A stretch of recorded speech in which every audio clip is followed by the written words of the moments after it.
Hello friends, आज हम बहुपद के प्रकार के बारे में पढ़ेंगे, जिसमें बहुपद का पहला प्रकार है एक पदीय बहुपद। इसकी परिभाषा है ऐसा बहुपद जिसमें केवल एक पद होता है, उसे हम एक पदीय बहुपद कहते हैं। अब इसे हम एग्जाम्पल से समझेंगे। यहाँ पर एग्जाम्पल जैसे देखिए, यह आपका 2x है। अब इस 2x में यह 2x में केवल एक पद है, इसलिए यह आपका क्या कहलाएगा, एक पदीय बहुपद कहलाएगा। अब यहाँ पर यह 5x स्क्वायर है, इसमें केवल एक पद है, तो यह आपका एक पदीय कहलाएगा। अब यहाँ पर यह 7x घाते 3 है, इसमें भी केवल एक पद है, तो यह आपका एक पदीय कहलाएगा। अब जैसे दूसरा एग्जाम्पल लेते हैं, यह 3x प्लस यहाँ पर यह 4x है। अब यहाँ पर देखिए, यह 3x है और यह 4x है। अब इसमें आप देखेंगे तो दो पद है, लेकिन यह धारणा गलत है। इसे हम पहले जोड़ेंगे तो 3x और 4x जोड़ेंगे 7x आएगा। अब 7x में केवल एक पद है, तो यह आपका एक पदीय बहुपद हुआ। अब दूसरा जैसे यह 2x का स्क्वायर, यहाँ पर यह 4x का स्क्वायर है। अब यहाँ पर इस स्थिति में हम देखेंगे तो इसमें एक और यह दो, यानी दो पद हुए, लेकिन इसे हम हल करेंगे। और जब इसे हम हल करेंगे तो यह 2x का स्क्वायर, यह 4x का स्क्वायर, इसे हम जोड़ देंगे, 6x का स्क्वायर मिलेगा।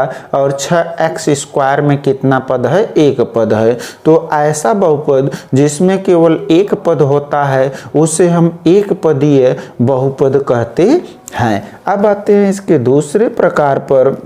दूसरे प्रकार में यह होता है इसका द्वितीय पदीय बहुपद। अब देखिए, द्वितीय पदीय बहुपद इसके नाम से ही स्पष्ट है। नाम से स्पष्ट होने का मतलब, द्वितीय का मतलब होता है दो, पदीय का मतलब होता है पद, और बहुपद का मतलब होता है बहुपद।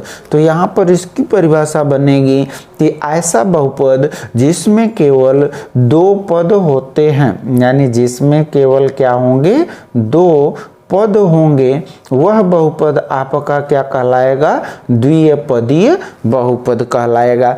अब इसमें एग्जाम्पल जैसे 2x का स्क्वायर प्लस यह होगा 5। अब इसमें एक पद यह है, दूसरा यह है, तो यह आपका द्विपदी बहुपद का एग्जाम्पल हो गया। यह हो गया 3x का घात 3 प्लस यह है 4x। इसमें कितने पद हैं, दो पद, पहला यह दूसरा यह, तो यह आपका द्विपदी बहुपद कहलाएगा। अब यहाँ पर 3x का घात 4, यहाँ पर माइनस यह 5x है, इसमें कितने पद हैं, दो पद हैं, तो यह आपका क्या कहलाएगा, द्विपदी बहुपद कहलाएगा।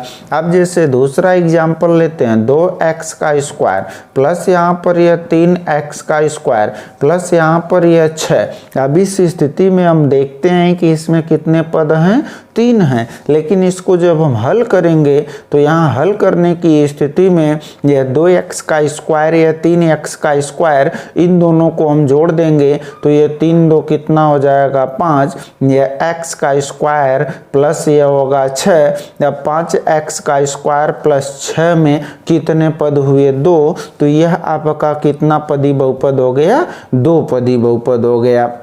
अब यहाँ पर यह 3x का स्क्वायर माइनस यह 2x का स्क्वायर प्लस यह 5x। अब यहाँ पर देखेंगे 3x स्क्वायर माइनस 2x का स्क्वायर, घटाएंगे इसे x का स्क्वायर मिलेगा, और प्लस यह क्या होगा, 5x।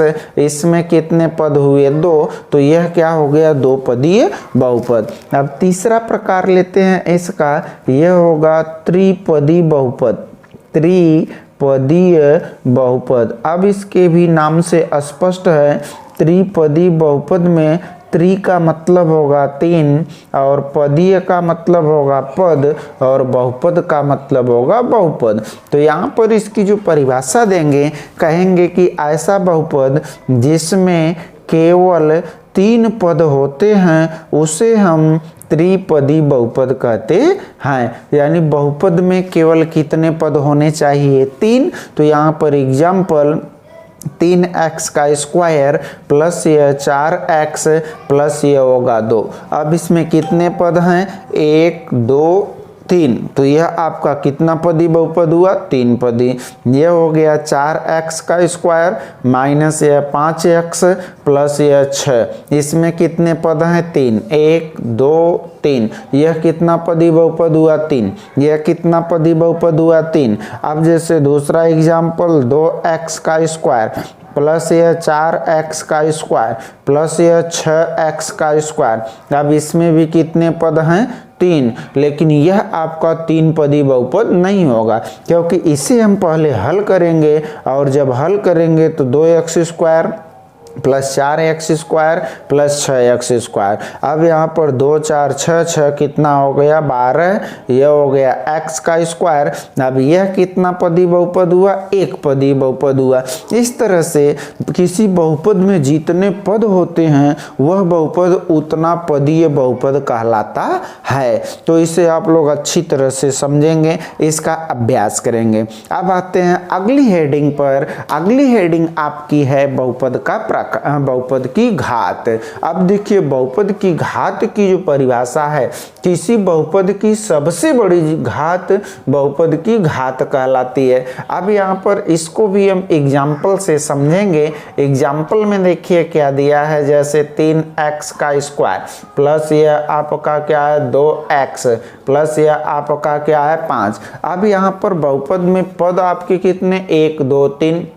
अब इसमें x की घात 0, इसमें x की घात 1, इसमें x की घात 2। तो इस बहुपद में सबसे बड़ी घात कितना है? 2। तो यहाँ पर हम लिखेंगे बहुपद की घात बराबर कितना? 2 होगी। अब दूसरा एग्जाम्पल लेते हैं, जैसे 4x का घात 4 प्लस यह आपका 9 है। अब इसमें x है नहीं तो x की घात 0, इसमें x की घात 4। तो बहुपद की घात बराबर कितना आ गया? 4 आ गया। ठीक है। अब अगर अगला एग्जाम्पल लें, यहाँ पर 2x का घात 6 प्लस यह 3x का घात 10 प्लस यह 8। अब इसमें बहुपद की घात बराबर, यहाँ पर देखिए घात 6 है, यहाँ पर घात 10 है, इसमें x है नहीं तो घात का मान कितना आ गया? 10 आ गया। ठीक है। तो इस तरह से अगर हम दूसरा बहुपद लें, यहाँ पर x का घात 8 प्लस यह करड़ी में यहाँ पर x का घात 4 प्लस यह 5। तो यहाँ पर x की घात 8 लिखेंगे, यह करड़ी में x का घात 4 है, इसका हम वर्गमूल निकालेंगे तो x का घात 2 प्लस यह 5 आएगा। अब यहाँ पर x की घात 8 है, यहाँ पर x की घात 2 है, यहाँ पर 5 है। तो यहाँ पर हम लिखेंगे घात बराबर, अब देखिए घात बराबर कितना आएगा? 8, क्योंकि सबसे बड़ी घात कितना है? 8 है। अब इसके बाद अगर हम दूसरा एग्जाम्पल लेते हैं, जैसे यह 2, यह x का घात 6 प्लस यह 5, x का घात 9 प्लस यह 7, यहाँ पर x प्लस यह 2। अब यहाँ पर जब हम लिखेंगे यह हो जाएगा घात बराबर, तो देखिए यहाँ पर x की घात 6 है, यहाँ पर x की घात 9 है, यहाँ पर x की घात 1 होगी, यहाँ पर x है नहीं तो x की घात 0 होगी। अब यहाँ पर 0 1 9 और 6, इन चारों पार्ट में आपका सबसे बड़ा क्या है? 9 है। तो इस बहुपद की घात कितना आएगी? 9 आएगी। तो इस तरह से हम बहुपद की दो परिभाषा समझे, पहली बहुपद का प्रकार और दूसरी बहुपद की घात। तो इस तरह के प्रश्न को आप अच्छी तरह से समझकर उसका अभ्यास करेंगे, जिससे यह आपको अच्छी तरह से समझ में आ जाए।